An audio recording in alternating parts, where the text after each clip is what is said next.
Assalamualaikum warahmatullahi wabarakatuh. Salam sejahtera bagi kita semua. Kami dari kelompok 9 akan mempresentasikan hasil tugas kelompok kami, yaitu makalah dengan judul Peran Bahasa Indonesia Terhadap Literasi Bangsa di Kalangan Milenial. Kelompok kami terdiri dari Kaniso Nathanael Alexander dengan NIM 2019-60261, Niko Fernandi dengan NIM 2020-60236, dan saya sendiri Sahala Safira dengan NIM 2020-60304. Next. Ya, di slide kali ini masuk ke dalam bab 1 pendahuluan, yang dimana yang pertama yaitu latar belakang yang menjelaskan alasan mengapa masalah diangkat dalam makalah kami. Next. Ya, latar belakang pertama, pada poin pertama yaitu dilansir dari situs Kementerian Pendidikan dan Kebudayaan atau Kemendikbud, Bahasa Indonesia lahir pada 28 Oktober tahun 1928. Pada saat itu, para pemuda di pelosok Nusantara sedang berkumpul dalam rapat pemuda.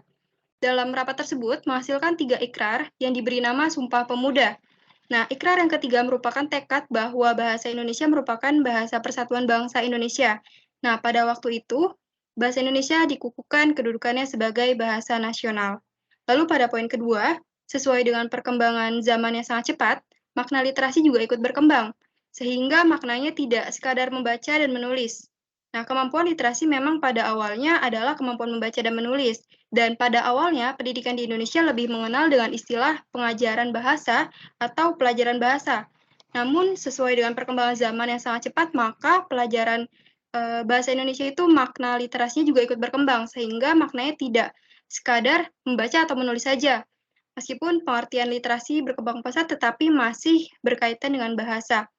Lalu pada poin ketiga, tingkat literasi generasi milenial, baik membaca, menulis, maupun berpikir kritis masih rendah.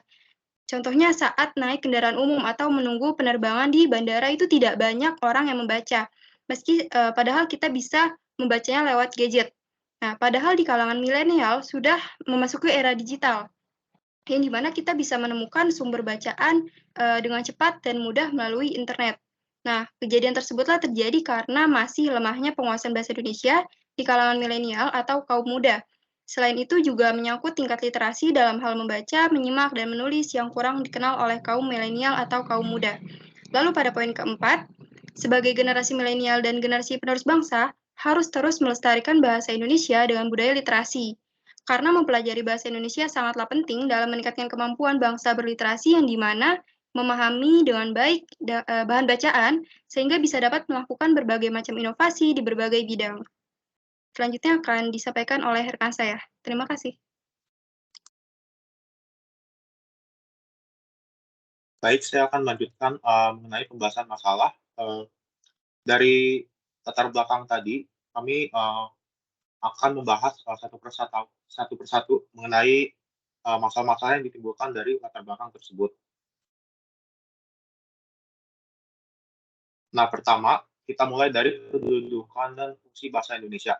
Jadi pada umumnya, kedudukan dan fungsi bahasa Indonesia ini dibagi menjadi dua. Ada menurut bahasa sebagai bahasa nasional dan juga bahasa negara, di mana bahasa nasional ini terdiri dari 4 poin, yaitu pertama, lambang kebanggaan kebangsaan, yang kedua, identitas nasional, ketiga, alat penghubung antar warga, antar daerah, dan antar budaya, yang keempat, alat pemersatu suku, budaya, dan bahasanya. Nah, kemudian ada sebagai bahasa negara, yaitu memiliki fungsi dengan 4 poin, yaitu yang pertama, bahasa resmi kenegaraan, yang kedua, bahasa pengantar dalam pendidikan, yang ketiga, alat menghubung pada tingkat nasional, yang keempat, alat pengembangan kebudayaan, ilmu pengetahuan, dan teknologi.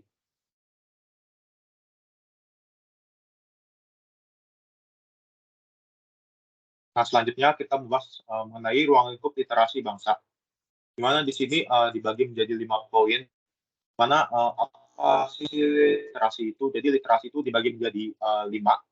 Yang pertama adalah literasi dasar, di mana literasi dasar ini adalah literasi yang kita tahu seringkali yang kita tahu secara umum, yaitu literasi yang mengenai membaca, menulis, atau mendengarkan dari berbagai sumber-sumber, referensi-referensi mengenai apa yang akan kita cari seperti itu.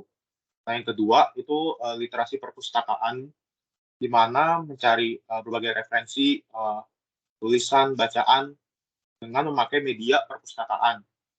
Nah, yang ketiga, literasi visual, di mana literasi visual ini menggunakan media visual untuk membantu atau menjadi alat untuk bahan literasi tersebut.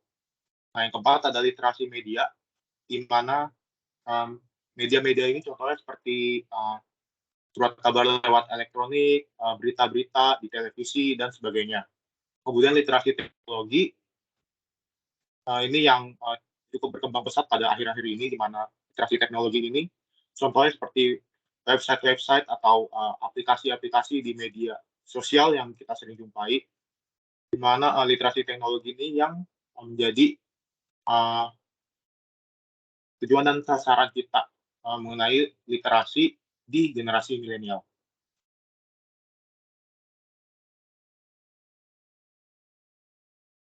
Nah, berikutnya, ada juga tujuan dan manfaat literasi secara umum. Nah, untuk meningkatkan literasi di Indonesia, kita juga perlu tahu apa sih tujuan dan manfaat dari literasi itu sendiri. Nah, ini ada banyak contohnya. Nah, saya akan menyebutkan beberapa contoh. Yang pertama, dari tujuannya itu, yaitu meningkatkan perkembangan akhlak yang baik. Yang kedua, kembangkan budaya literasi di sekolah dan masyarakat. Yang ketiga, mengembangkan keahlian yang dimiliki dengan cara membaca dan aneka ragam informasi yang bermanfaat. Lalu bisa mengembangkan anggapan seseorang dalam menangkap intisari dari bacaan. Kemudian mengandung waktu dan literasi supaya lebih bermanfaat. Kemudian membagi penilaian kritis pada karangan seseorang. Ketujuh, menguatkan nilai kepribadian dengan membaca dan menulis. Kemudian dari manfaat literasi itu sendiri, yang pertama, dapat meluaskan perkataan, memaksimalkan kerja otak, meluaskan pemahaman dan informasi baru, mengembangkan keahlian interpersonal, mempertajam diri dalam mengamankan arti dari suatu informasi yang sedang dibaca. Kemudian meningkatkan keahlian verbal, melatih keahlian berpikir dan menganalisis, mengembangkan inti dan pemusatan seseorang, dan melatih dalam kondisi menulis dan menata kata yang bermakna. Ya baik, 2.3, pentingnya literasi dalam proses belajar generasi milenial. Pada poin pertama, budaya literasi sangatlah penting bagi generasi milenial yang perlu menimba ilmu agar dapat bermanfaat secara luas kepada lingkungan sekitarnya. Ya balik lagi sebelumnya, literasi adalah kemampuan berbahasa seseorang yang dimana seperti menyimak, berbicara, membaca, dan menulis. Nah, hal itu untuk berkomunikasi dengan cara yang berbeda sesuai dengan tujuannya. Ya generasi muda, khususnya generasi milenial, memiliki peran penting yang untuk memajukan generasi bangsa sehingga perlu proses belajar yang berkualitas untuk menghasilkan ilmu yang berkualitas pula. Nah, generasi milenial menjadi generasi yang sedang berproses dalam belajar untuk kemajuan bangsa yang akan datang. Lalu pada poin kedua, dalam proses belajar terdapat beberapa tahapan untuk mencapainya, yakni membaca, berdiskusi, dan menulis. Tahap awal dari belajar itu sendiri adalah kegiatan membaca, dan sampai tahap terakhir dari belajar adalah kegiatan menulis, yang juga termasuk dalam kemampuan literasi. Nah, hal ini menunjukkan bahwa dalam proses belajar yang berkualitas dibutuhkan kemampuan literasi yang baik agar mencapai pemahaman yang matang terhadap suatu ilmu. Lalu pada poin ketiga, literasi menunjukkan kualitas penduduk di sebuah negara. Jadi tingkat literasi yang tinggi itu memperlihatkan betapa warga di sebuah negara itu memiliki intelektual yang mumpuni dan melek terhadap perkembangan teknologi. Selain itu, tingkat literasi juga menggambarkan indeks pembangunan SDM atau sumber daya manusia yang akan berpengaruh terhadap daya saing penduduk, pendapatan per kapita, maupun inovasi dan kreativitas yang dihasilkan. Lalu pada poin keempat, menurut Wells terdapat 4 tingkatan literasi, yaitu performatif, fungsional, informasional, dan epistemik. Yang dimana literasi tingkat awal ini yaitu kemampuan membaca dan menulis. Lalu kemampuan literasi yang kedua yaitu kemampuan literasi secara umumnya. Lalu yang ketiga yaitu informasional, yang dimana kemampuan untuk mencari sumber informasi yang dibutuhkan. Lalu yang keempat yaitu epistemik, yang dimana kemampuan untuk mengubah pengetahuan tersebut menjadi suatu bentuk ilmu yang dapat diterapkan dalam realitas kehidupan. Nah, jadi keempat tingkatan ini memerlukan proses yang panjang dan diawali dengan kemampuan membaca dan menulis yang tentunya sebagai dasar penunjangnya. Next. Ya, di sini 2.4, data minat warga Indonesia terhadap literasi bangsa. Jadi menurut survei dari Program for International Student Assessment, pada tahun 2018, di mana dari 80 negara yang disertakan dalam survei tersebut, Indonesia menempati posisi ke-75 dalam kategori membaca. Dan sesuai dengan gambar di layar ya, bahkan UNESCO menilai minat baca masyarakat Indonesia ini hanya sebesar 0,001%, atau dapat dikatakan dari 1.000 orang hanya terdapat 1 orang saja yang rajin membaca. Lalu selanjutnya pada tahun 2019, Indonesia menempati peringkat ke-62 dari 70 negara atau merupakan 10 negara terbawah yang memiliki tingkat literasi rendah. Nah, selanjutnya pada tahun 2021 ini berdasarkan data dari Badan Pusat Statistik atau BPS, yaitu tingkat melek huruf di Indonesia telah menyentuh angka sebesar 98,44%. Namun besarnya persentase melek huruf tersebut itu tidak diikuti dengan tingginya tingkat literasi di Indonesia. Justru berkebalikan, tingkat literasi di Indonesia dinilai masih sangat rendah. Nah, jadi pada tahun 2018, 2019, 2021, sesuai dengan gambar di layar, negara kita ini, Indonesia, belum termasuk ke dalam negara-negara dengan tingkat literasi tertinggi di dunia, bahkan di Asia pun Indonesia belum masuk ke dalam top Asianya itu sendiri. Nah, jadi di sisi lain karena literasi masih rendah di Indonesia, generasi milenial ini memang sangat membutuhkan bimbingan tentang literasi. Generasi milenial ini tidak terbiasa dengan berbagai kecakapan hidup yang sangat luas. Nah, jadi maka dari itu perlu adanya upaya-upaya untuk meningkatkan budaya literasi di kalangan milenial atau penerus bangsa dengan adanya peran bahasa Indonesia tersebut. Gitu. Sekian dari saya, selanjutnya akan disampaikan oleh rekan saya. Terima kasih.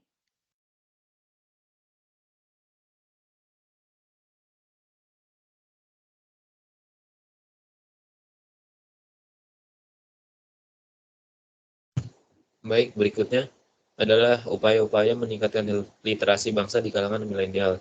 Jadi berdasarkan dari slide sebelumnya, tingkat literasi Indonesia, yaitu upaya-upaya untuk meningkatkan literasi tersebut. Di sini terdapat 4 upaya yang dapat dilakukan guna meningkatkan literasi di bangsa Indonesia. Upaya yang pertama yaitu yang harus dilakukan adalah merekrut dan meningkatkan kualitas pengajar. Semua negara pada tahun 2030 harus dapat memastikan bahwa para pengajar memiliki kualifikasi tingkat tinggi. Lalu upaya yang kedua, yaitu yang harus dilakukan adalah mengatasi masalah gizi sedini mungkin. Peningkatan anggaran pendidikan tanpa perbaikan gizi maka akan berdampak kepada penurunan tingkat prestasi. Lalu upaya yang ketiga ialah yang harus dilakukan membangun dan meningkatkan infrastruktur seperti penyediaan listrik, lab, perpustakaan, dan juga menambah akses internet. Lalu untuk upaya yang terakhir atau upaya yang keempat yang harus dilakukan adalah memasukkan kembali buku bacaan wajib ke dalam kurikulum. Lalu siapa yang akan menjamin buku bacaan tersebut ialah penerbit milik Balai Pustaka ke posisi sebelumnya sebagai penerbit dan penyedia buku bacaan bermutu bagi sekolah-sekolah. Sekian dari saya, selanjutnya akan dilanjutkan oleh rekan saya. Terima kasih.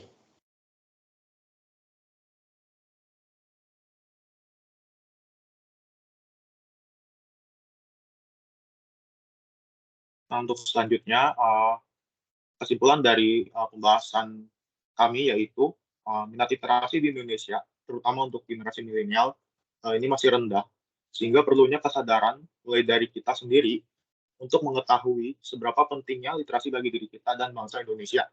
Dalam mewujudkan minat literasi yang tinggi di Indonesia, selain dari kesadaran diri kita, juga ada peranan dari pemerintah dalam guna membantu meningkatkan minat literasi dengan cara upaya-upaya tadi, yaitu meningkatkan kualitas pengajar, perbaikan gizi untuk kesehatan, pembangunan meningkatkan infrastruktur, serta memasukkan kembali buku bacaan ke kurikulum.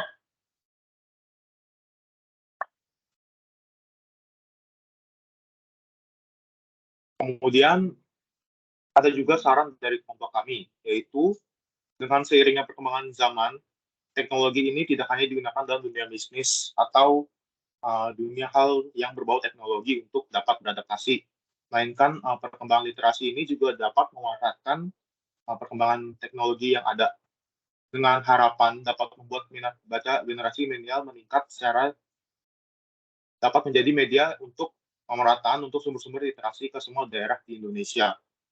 Jadi harapan kami bahwa dengan adanya peningkatan teknologi yang merata di Indonesia, itu juga dapat meningkatkan minat literasi yang ada pada Indonesia.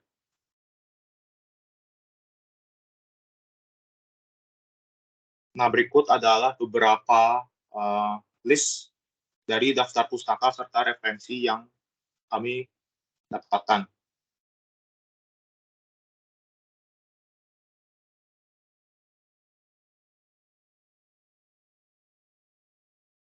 Baik, demikian presentasi dari kelompok 9 mengenai literasi untuk generasi milenial. Mohon maaf bila ada salah kata.